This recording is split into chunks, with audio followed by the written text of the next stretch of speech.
Hello, everyone, and welcome to EVTN News. I apologize for the mediocre audio quality, um, but you gotta do what you gotta do whenever it's as warm as it is here outside. The entire Northeast is dealing with some pretty hot temperatures, and in fact, I don't even think mine is the worst. I think I think other places have it a lot worse. So that's what it is, anyway. Let's get right into the news. And so I actually want to start out with a news story that I didn't post in the video description. I usually like to post the links in the description, but there was a there was a protest outside of the Diocese of Detroit, the Archdiocese of Detroit headquarters. However, the I believe the Archbishop wasn't even there, so um, it doesn't say in the Gloria TV post. It doesn't say, but Archbishop Weisenberger had announced the restrictions against the Latin Mass, and on Saturday, the June 28th, people gathered outside the cathedral. Okay, so I hope that there will be an article on that. I haven't seen one so far. I could be a little bit behind in the news, maybe, maybe not. I don't know.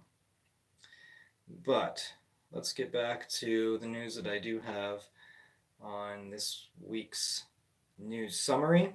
And there was a soccer referee, Cesar Arturo Ramos. He pulled a red card in a Club World Cup match last week, but he also accidentally pulled out a card that appeared to have the picture of the Virgin of Guadalupe alongside it.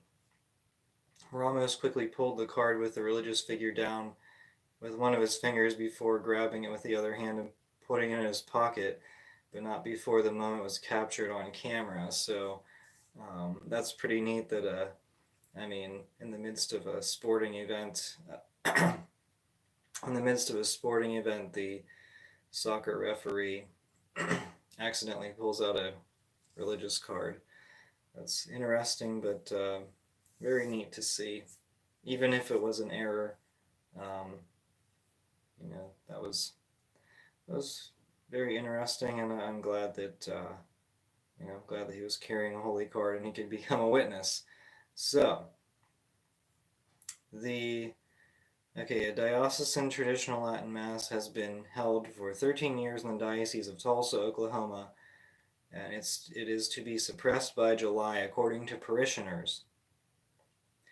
The Tulsa Latin Mass attendee wrote on the blog The Okie Traditionalist, I am saddened to report that as of Saturday, June 29th, in the year of our Lord Jesus Christ, 2025 AD, despite my own efforts at a petition, and I am sure other local requests, after 13 years, the Latin Mass community of Saints Peter and Paul Parish in the Diocese of Tulsa will be effectively banished, snuffed out, and destroyed. The Facebook administrator of the church's Latin Mass Facebook page has admitted to deleting comments asking for the reason behind the Latin Mass suppression, arguing that it is not the place to ask questions. So even the Facebook page manager is in on the cover up, or hiding the suppression. Okay, so unfortunately, Pope Leo made a bishop appointment last week. He appointed the first archbishop in the English-speaking world, and could be a future cardinal, Bishop Shane McKinlay, age 60. He's the new Archbishop of Brisbane, Australia. Pope Francis chose Monsignor McKinlay to attend the Vatican Synods in 2023 and 24, and handpicked him to help with the drafting of the final document. So it's getting bad, okay, but just it gets worse. He supports the ordination of women in LMNOP ideology.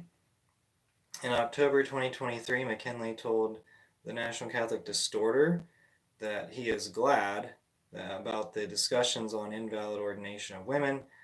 He said, and if it were to be the outcome, if it were to be that the outcome was for ordination to the diaconate to be open to women, I'd certainly welcome that. When asked about tensions concerning the pro-LMNOP cardinals Radcliffe and Hollerich, McKinley replied, Cardinal Hollerich has been outstanding, and Father Timothy Radcliffe was such an inspired choice, both for leading the retreat and for his contributions. Sounds kind of gross. At a Vatican press conference in October 2024, Bishop McKinley described a document, Fiducia Supplicans, which concerns the blessing of LMNOPs, as a significant step forward. Contrary to the facts, he claimed that the document was a result of the Synod on Synodality. As expected, he also expressed pastoral openness towards those in irregular marriage situations, i.e. adulterers, during the synods.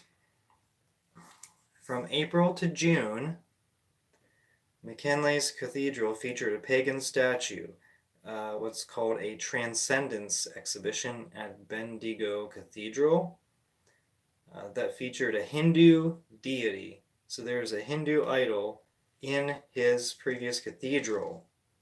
The creator of the statue explained that he was inspired by witchcraft and tarot cards. He wanted to embody the tension between earthly materiality and spirituality. There were 4 other similar exhibits in notable locations in the area. People were encouraged to visit them as part of a so-called pilgrimage. Okay. All right.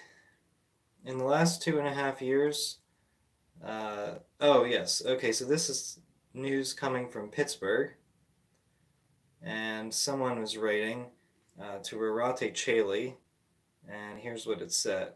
In the last 2.5 years, we've had 2 monks, both pastors, removed from our parish by the abbot of St. Vincent Monastery, Right Reverend Martin Bartel, and Bishop David Zubik, who has since been, he was since retired, and his replacement will be installed very shortly. These 2 priests, the priests who were removed, along with the parochial vicars, have been a blessing to our faith community. Oh, Vatican II buzzword. They are traditional from a liturgical sense and are doctrinally conservative. A few of them were celebrating a Latin Mass at a parish church until they were banned by the abbot, who ironically was our former pastor. I believe they still had once a month, or maybe Latin Mass was once a month or twice a month. I think it was surprisingly not crushed. But okay, so just on June 16th, it was announced that the current pastor, Father Kenice McMullen, Benedictine, who is beloved by almost all people in the parish, almost is a key word, was being recalled by the abbot and will be returning to monastic life at St. Vincent. He is in his 3rd year of a 6-year assignment. No reason was given. People are outraged over this sudden announcement. From what has been conveyed to me, it is due to a small handful of people who were opposed to their traditional liturgical practices. No use of Eucharistic ministers, no female altar servers, no gift processionals. So they don't like the fact that that he has no Eucharistic ministers or no girl altar boys. And actually, the prior priest to him also was removed for the same reason. And of course, you just get a few people that complain. And the prior priest was recalled to the monastery, and eventually he actually left and joined the Diocese of Columbus, where the bishop is a little more supportive of Catholicism, let's just say. But I'd have to say, where there's an abbot who is, who opposes it's hard to, how do I explain this? there's an abbot who opposes these reverent liturgical practices, um, you're in a lot of trouble. And that's why, like, these modernists, well, I don't even want to say modernist, I want to say, like, sort of religious orders, they're in a really tough spot. Anyone who joins a Novus Ordo religious order, regardless, it's it's tough. It's really tough. I don't know. I mean, you really have to look into what you're doing. Um, do you have anything else on that? I mean, it's and the people. It shows that the bishops, they really don't want so-called reverent Novus Ordos. They don't want reverent elements. Well, I don't want to do quotes. They don't want reverent elements incorporated in the Novus Ordo. They want clown masses. And if the priests don't do that, um, then they're chastised for it, and sometimes removed, like in this case. And so you're not going to get it. These people just need to drive to the Latin Mass. Unfortunately, that's what it's come to. Or, go to an Eastern Rite. Although, if you go to an Eastern Rite, don't go on Matt Fradd's channel and tell Latin Mass Catholics that they're schismatic if they don't accept the clown masses and the liturgical clown practices after Vatican II. All right.